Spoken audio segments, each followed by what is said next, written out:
Thank you. Wow, it is great to be here in Pennsylvania. It's a good day anytime you get out of Washington, D.C. And I got to tell you, I want to go to the bar and drink whatever these guys over here are drinking, because they are having a good time. They're having a good time. I want to thank a few people before I get started here. First of all, I'm so honored to be joined by our wonderful Second Lady, Usha Vance, my lovely wife, Usha.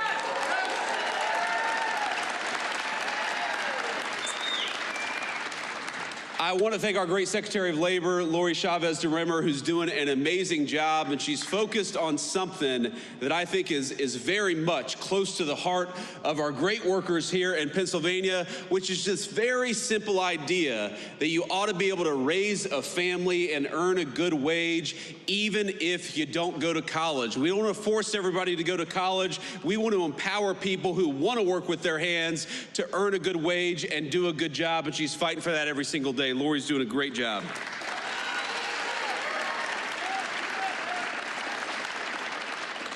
We have got our great Congressman, Ryan McKenzie. Ryan, please stand up and say hello to everybody. Ryan is doing a good job in Washington. He's got a great heart for the people of this district. He's only been in town for a couple of years, maybe only a year now, right? That you've been in Congress. And you see it all the time. You see it with Democrats and Republicans. Sometimes people go to Washington and forget who they serve. Not Ryan McKenzie. You are very lucky in Pennsylvania to have one of the good ones, and Ryan is helping us every single day fight for American workers.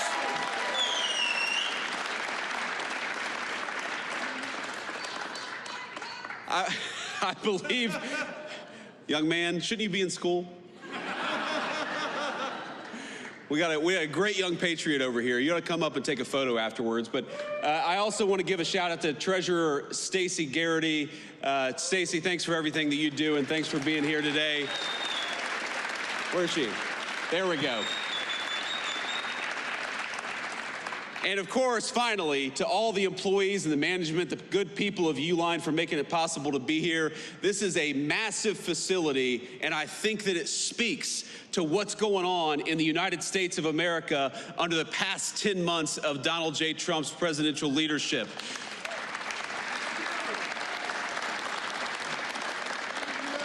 Under this president, my friends, we are building again. We are investing in the United States of America again. You heard our Secretary of Labor talk about it. 61,000 jobs added in the month of November, and that's not all. We saw private sector wage growth grow at a rate of 4.2%. You know what that means? That means we're seeing the fastest private sector wage growth that we have seen in this country in many, many years. And we're doing it by having a president and an administration that believes in you and fights for you. That is what we're trying to do every single day.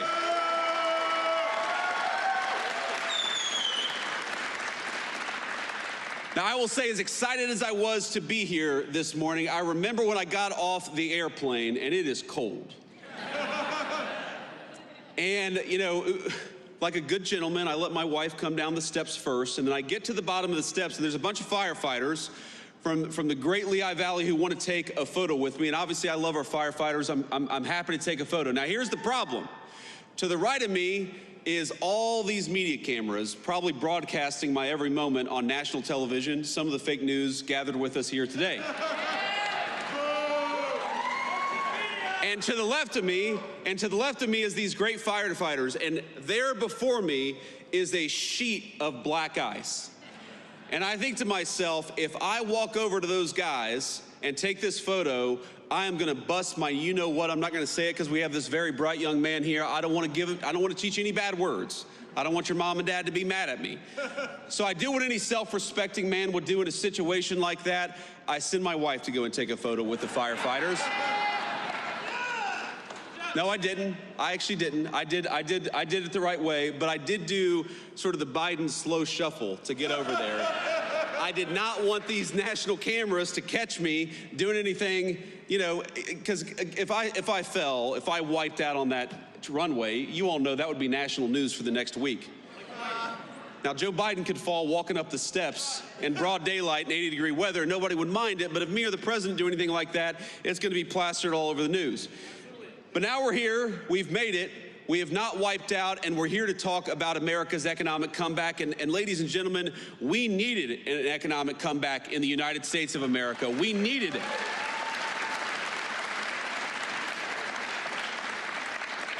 When we talk about all the wage growth, when we talk about all the people who are coming into the United States to invest in the American worker, we've got real money, real jobs, and real opportunity. What that means for the state of Pennsylvania is that in just the last 11 months, we're creating 60,000 good-paying jobs for Pennsylvania families, and we're bringing in, just in this one Commonwealth, $100 billion of new investment into this great place. That is real opportunity for the American people.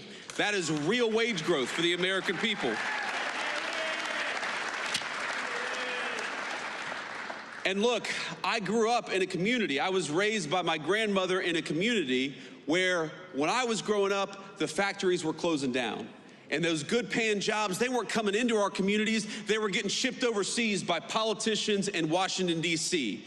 The President of the United States has set this entire administration on a different course. We are sick of rewarding companies that ship jobs overseas. We're going to reward companies that build right here in America and give Americans good wages to do it.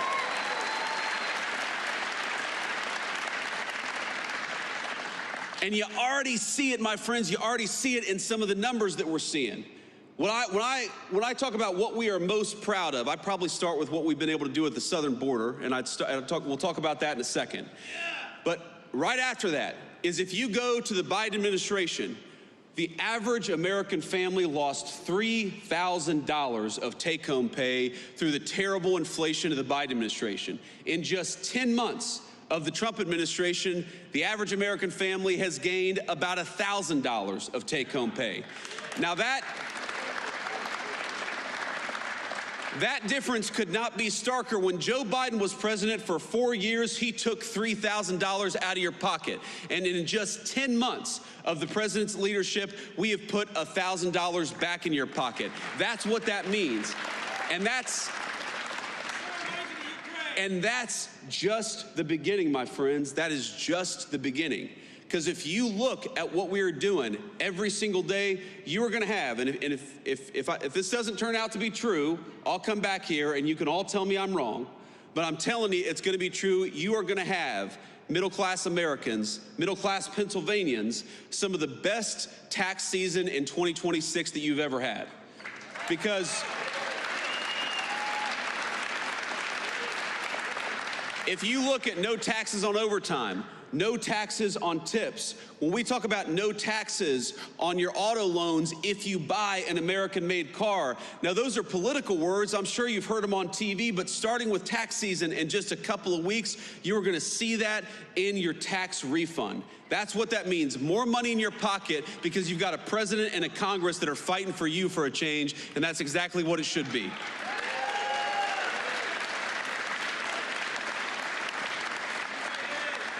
And I gotta say, I'm a little surprised. I'm a little surprised by when the Democrats talk all the time about affordability.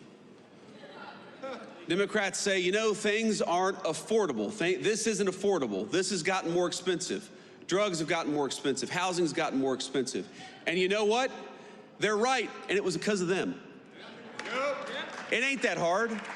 If you go back to the 4 years of the Biden administration, why did housing get so expensive, double in price during the Biden administration? It's because Joe Biden let in 20 million illegal immigrants who took homes that ought by right go to American citizens and to the people of this great state.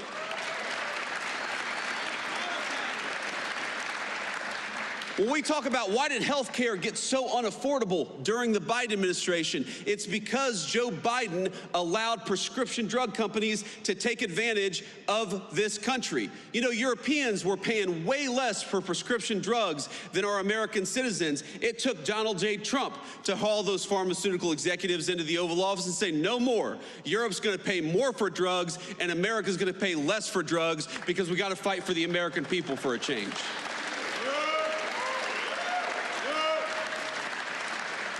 Why have rents gone down for 4 consecutive months? And I know they're still too high, but why have rents gone down for 4 consecutive months? Because we're starting to get those illegal aliens out of the United States of America. Those criminals, those gang members, those people who are taking homes that ought by right go to the people in this room and your children and your grandchildren.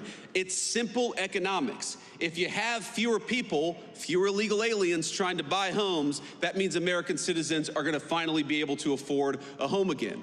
It's very, very simple economics. When you ask, why is it that we have trillions of dollars of new investment coming into the United States of America? Because we finally got a president who says, if you're going to build in America, if you're going to invest in America, we're going to make it easy for you. But if you're not going to build anything in America, if you're going to try to ship an American job overseas, then we are going to penalize you for doing something overseas that you ought to do in the United States of America. That's why we've got so much money coming in.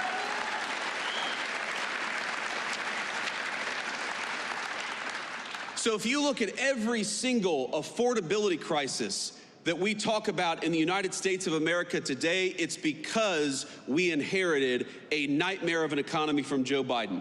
The highest peacetime debt and deficits in the history of the United States of America. That blows the door off inflation. The highest energy prices in the history of the United States of America. We are in one of the great energy regions in the entire world, not just in America, in the entire world. You know why energy prices are lower? You know why gas prices have come down so much? Because we finally got an American president who wants to invest in American energy and American workers instead of green energy boondoggles that are produced overseas. Thank you. So on all these things, my point, ladies and gentlemen, is that we are making progress. And I never forget where I come from. I never forget who I serve. And I know that there is so much more progress to be made. I remember my grandmother in times like this of the holidays. Of course, I think a lot of us remember the loved ones that we've lost. I remember my dear Mamaw, that's what I called her. And I was in a particularly hard math class in high school. And she said, what do you need to do well in this class? My grades weren't so good. And she went out, even though she could not afford even the essentials in life, she went out and got me a calculator, a very expensive calculator, so that I could do well in this math class. I remember what it feels like for American families when you have the government take $3,000 out of your pocket through higher taxes and higher inflation. I know what it's like for a woman who's trying to support a grandson but can't afford her prescription drugs because pharmaceutical companies are taking advantage of the United States of America. I remember what it's like when you have to choose between putting food on the table or getting the prescription that you need to stay healthy. And that is not a life that Donald Trump or I want for the citizens in the greatest country in the world. We want you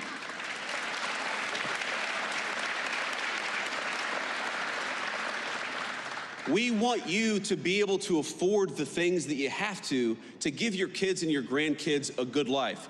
We want you to check your credit card statement and for that to be an annoyance, something you got to do rather than something that causes a lot of stress and anxiety. We don't want a single parent or grandparent to have to look at their checking account and decide whether they're going to buy food or whether they're going to buy medicine this month. We are fighting for you every single day, and I don't want you to think for 1 second that because Joe Biden gave us the worst economy in the world that we forget it. No, we know. We know exactly what we were left with. We know exactly the consequences that it's caused for so many of our great families all across Pennsylvania. And I promise you, there is no person more impatient to solve the affordability crisis than Donald J. Trump, the President of the United States.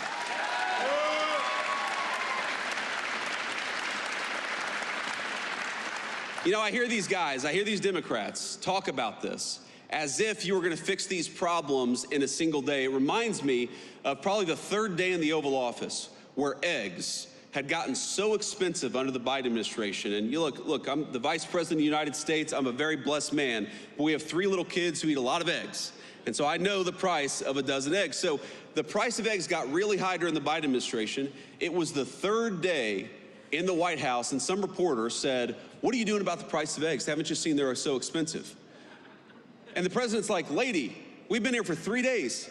It takes a little bit of time to fix something that was so fundamentally broken." And so when I hear the Democrats talk about the affordability crisis that they created, it's a little bit like, Charles Manson criticizing violent crime.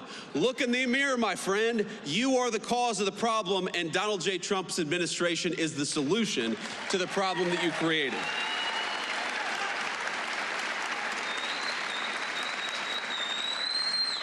I want to say one more thing here, and then I want to take some questions from the reporters, and then we'll have to hit the road. But, this is such an amazing time to be in Pennsylvania. As much as I complain about the cold, and I do, as much as I almost busted my rear end on the tarmac today, I love being in the great state of Pennsylvania during this time of year. I love Christmas time. I love the beautiful trees. I love the snow on the hills. I love everything about this state this time of year. It reminds me a lot of my home state of Ohio for reasons that you all know well. But here's the thing. During this Christmas time, I think that we got to remember that we have a lot in the United States of America to be grateful for. And I am at the very top of the list of people who have a lot to be grateful for. I'm very grateful to my beautiful wife and our healthy kids.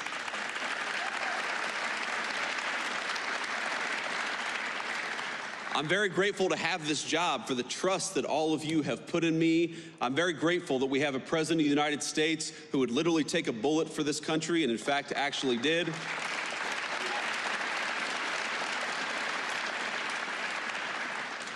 But I just ask all of you to count your blessings this holiday season, because there is a lot good out there. There's a lot that we're still working to fix. But I just wanted to say, from the President of the United States, from the entire administration, my friends in Pennsylvania, Merry Christmas to you. I hope your families have a Happy New Year.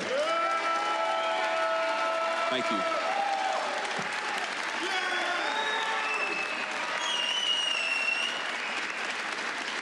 All right. Thank you all. Please sit down. Sit down. We're not done yet. We're not done yet. Please. All right, we're going to take a few questions from the reporters, and we're going to start with the most egregious of the fake news. Is that right, Luke? No. We're going to start with the local reporters who have some integrity. So let's start with our local cameraman, and then we'll move on to the fake news if we have some time. Sir or ma'am? Hi, I'm Jackson White from WITF in Harrisburg. Hey, Jackson. How you doing? I'm good. So many Americans are still reporting that they're experiencing high costs of groceries and other living expenses. How does the administration plan to lower those costs, and how long might that take for them to experience those lower costs? Well, Jackson, as I said earlier, I think the best way to understand this is if the American people had $3,000 taken out of their pocket, it's going to take a little bit of time before they really feel like that money's been put back in their pocket. That just takes a lot of time. It's a lot of work.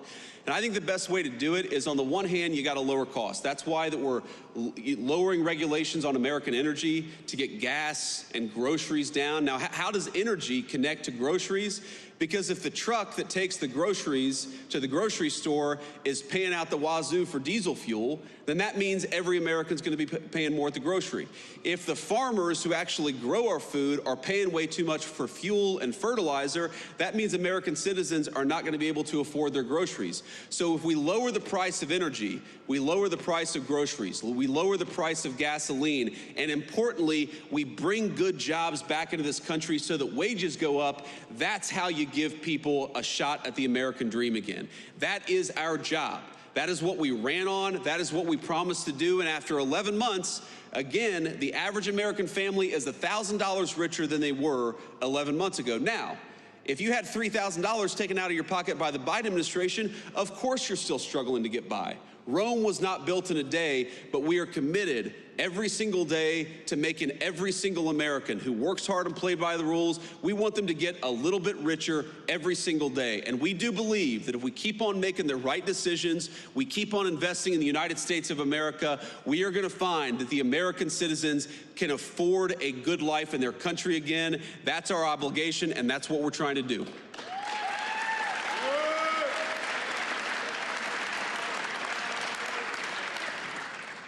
Good morning, Mr. Vice President. My name is Thomas Shortell. I'm a reporter with Lehigh Valley Public Media. Congressman Ryan McKenzie and a number of other battleground Republicans have been pushing to have tax credit extensions on the ACA. I was curious what your thoughts were on their efforts. Is that something that the administration is behind? So first of all, just on healthcare costs, if you look at some of the worst healthcare costs for American citizens, the biggest drivers of increased healthcare costs, it is the cost of prescription drugs. It simply got way too high, and it got too high because we allowed other countries to take advantage of it. I'm talking about the same exact drug that would cost $300 in Great Britain or $250 in France would cost an American $5,000 or $10,000. We were subsidizing the entire world's prescription drugs, and no president had the courage to put a stop to it. And Ryan McKenzie has been very supportive on this. Nobody had the courage to put a stop to it until Donald J. Trump said no. We are done getting fleeced on pharmaceuticals. Europe has to pay up so that our great American citizens can pay less. That's the most important thing that we've done. Now, you are right that the health insurance market, the health insurance system is totally broken. It's been broken for 15 years, and we're working with Congress, both Democrats and Republicans, to come up with a solution. You talked about premium support. We think that everything should be on the table, but Democrats and Republicans, they got to work together and put something on the president's desk to sign. Now, I will tell you, we've been involved in probably 10 different health care bills. You know, we've been talking to Ryan about it. We've been talking to my friend Bernie Moreno from the state of Ohio. We've been talking to Susan Collins about it. We've even been talking to a few of the reasonable Democrats who are putting ideas out there. But Congress has got to get us something to lower the cost of health insurance for American citizens. The Obamacare system was broken. Donald J. Trump wants to fix it, but Congress has got to step up here.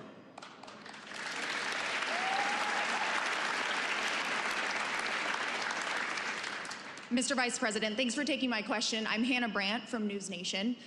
As I'm sure you know, recent polling shows most Americans don't approve of how the Trump administration is handling the economy. I hear what you're saying, that it's going to take time to fix things, but the political reality is that the midterms are next year.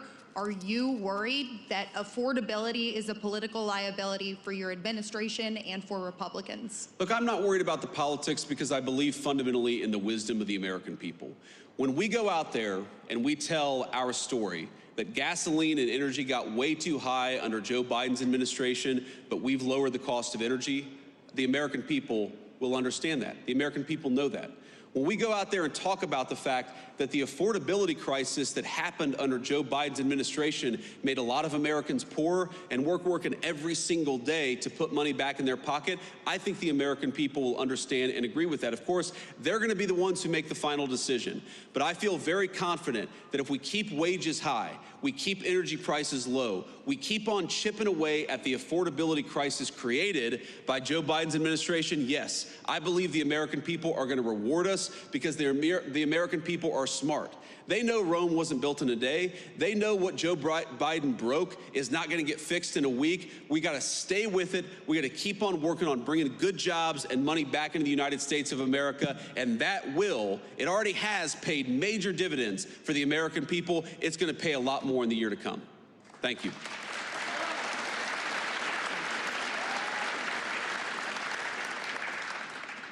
Thank you, Mr. Vice President. This is Elizabeth Mitchell from the Daily Signal. The health care bill released Friday by the GOP doesn't include health savings accounts. Are you comfortable with that? And would you like to see the GOP use the special reconciliation process to address health care costs and other affordability concerns? Well, one of the things the president has said is we have the weirdest health insurance system in the world, where we tax money from all of these great Americans out here, and then we give boatloads of money to the insurance companies. Why don't we give that money to the American people and let them buy insurance that works for them and their families? I mean, if you look at insurance company profits, they have been skyrocketing ever since Obamacare was passed. The insurance companies have done very well under Obamacare. You know who hasn't done well under the Obamacare system of giving boatloads of money to the American people? All of you. That's what's broken about this system. It's good for insurance companies and bad for Americans. We are trying to get to a health care policy that's good for Americans. We don't care. If the insurance companies do well, great. If they do poorly, that's their problem. We are here to fight for the American worker and make health insurance affordable for them. So we're going to keep on working at it. You mentioned one piece of legislation. I've probably read a dozen different pieces of legislation that are floating out there. Again, it's going to come to the point where Republicans and Democrats have to figure out what can be passed together. Of course, the president is going to drive a lot of that process. We're still reviewing some of these legislative texts as they come up. We believe that we can solve this problem, but again, the nature of our system, we're going to work with Congress to make sure we get something that's good for the American people through the Congress. Thank you.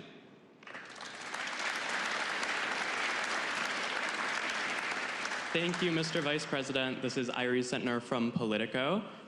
President Trump last week gave his economy a grade of A++++. What grade would you give the economy today? A++++.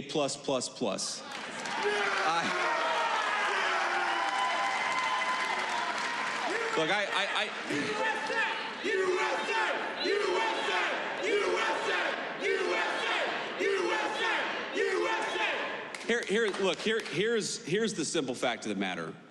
Again, you have to understand all of this stuff in context. You have to ask yourself, what has the Trump economy been able to build over the past 10 or 11 months, given what we inherited from the Biden administration? Ladies and gentlemen, we had the worst inflation crisis in 50 years in the United States of America under Joe Biden. We had the worst trade deficit in the history of the United States under Joe Biden. We had debt and deficits, the highest in the history of American peacetime in 250 years. What we have been able to do, higher wages, lower inflation, a massive amount of investment and money coming into the United States of America, that stuff is incredible. And that is something to be proud of. What I will say is that given how bad things got under the Biden administration, we are going to keep on working every single day to make sure that Americans feel the benefits of the Trump economy. I am certain that we've already seen great benefits for the American people, but we got a lot of rebuilding to do over the next 3 years, and the president is committed more than anybody to making sure that we do it.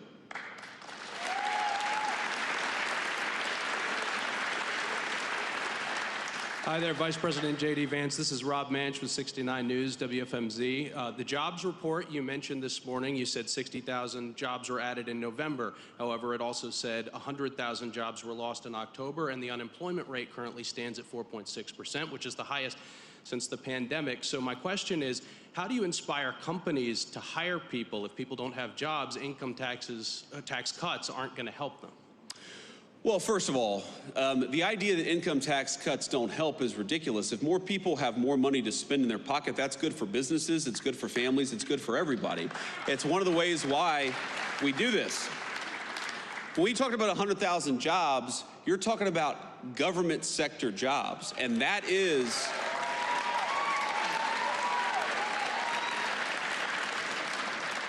in a lot of ways the entire story of what we're trying to do under President Trump's leadership. We want to fire bureaucrats and hire these great Americans out here. That's what we're trying to do. Now, you mentioned, this is an important point, you mentioned the unemployment rate ticking up to 4.6%. I think this is a very, very important point, because you know what that means? What that data shows, you got to get in the weeds a little bit. The unemployment rate only counts the people who are looking for work. So let's say you dropped out of work 2 years ago, you haven't been searching for a job. Well, you're unemployed, but you're not counted in the official unemployment statistics. What you're seeing as wages go up, as more investment comes into our country is that people who weren't looking for work under Biden's administration are getting out there and looking for work in the Trump administration. That's exactly what we want. We want to get people off the sidelines and give them a good job with good pay, and we're seeing a lot of evidence that that is happening under President Trump's leadership.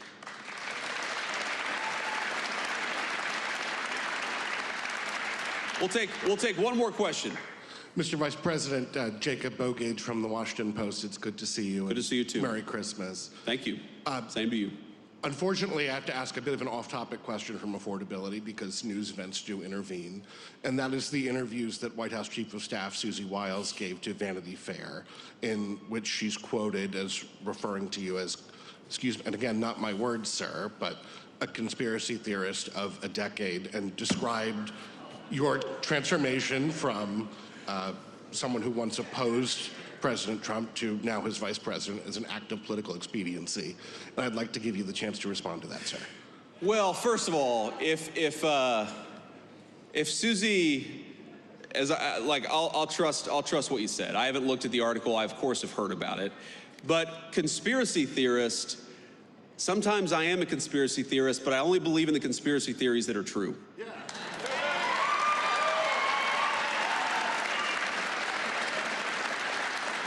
And by the way, Susie and I have joked in private and in public about that for a long time. For example, I believed in the crazy conspiracy theory back in 2020 that it was stupid to mask 3-year-olds at the height of the COVID pandemic, that we should actually let them develop some language skills. You know, I believed in this crazy conspiracy theory that the media and the government were covering up the fact that Joe Biden was clearly unable to do the job.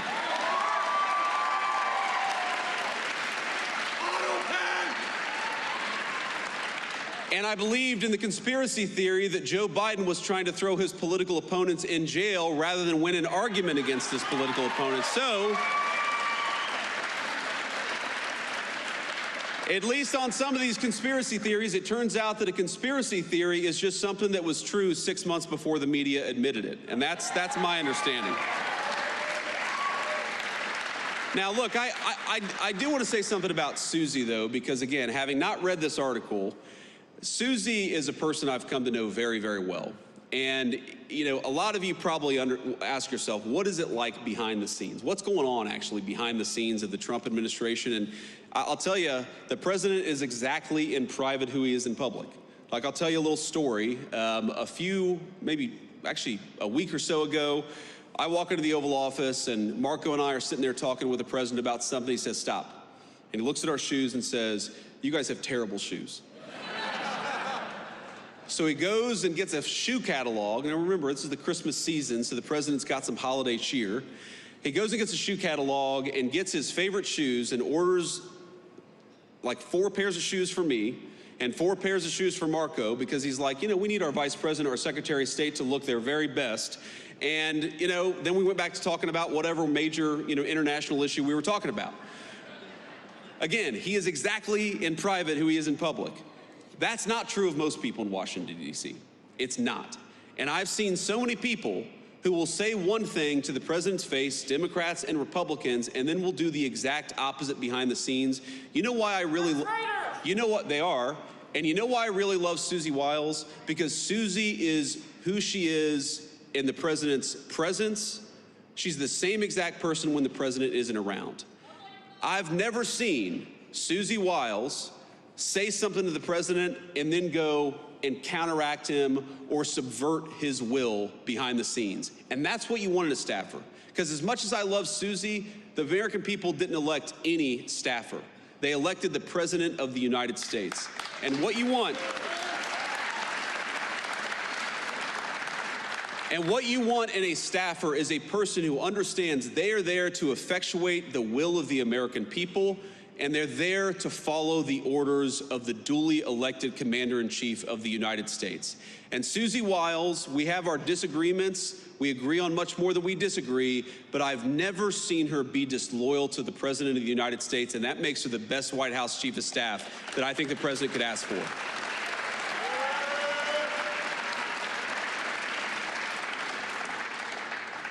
And the last thing I'll say is, if any of us have learned a lesson from that Vanity Fair article, I hope that the lesson is we should be giving fewer interviews to mainstream media outlets. So with that lesson internalized, I'm going to stop taking questions and just leave you with one final note. And again, it's just a note of gratitude. This is the coolest job I've ever had. Agree with us or disagree with us, I'm sure that every single person in this room made something happen to get me to this job. You went out there and voted, maybe you persuaded one of your relatives to vote, maybe even volunteered or knocked on doors or made phone calls for us. I will never forget that my job every single day is to make it so that you guys can have a safe and prosperous life in this country that all of us love. Thank you. Thank you. We inherited a mess, ladies and gentlemen. I'm not going to show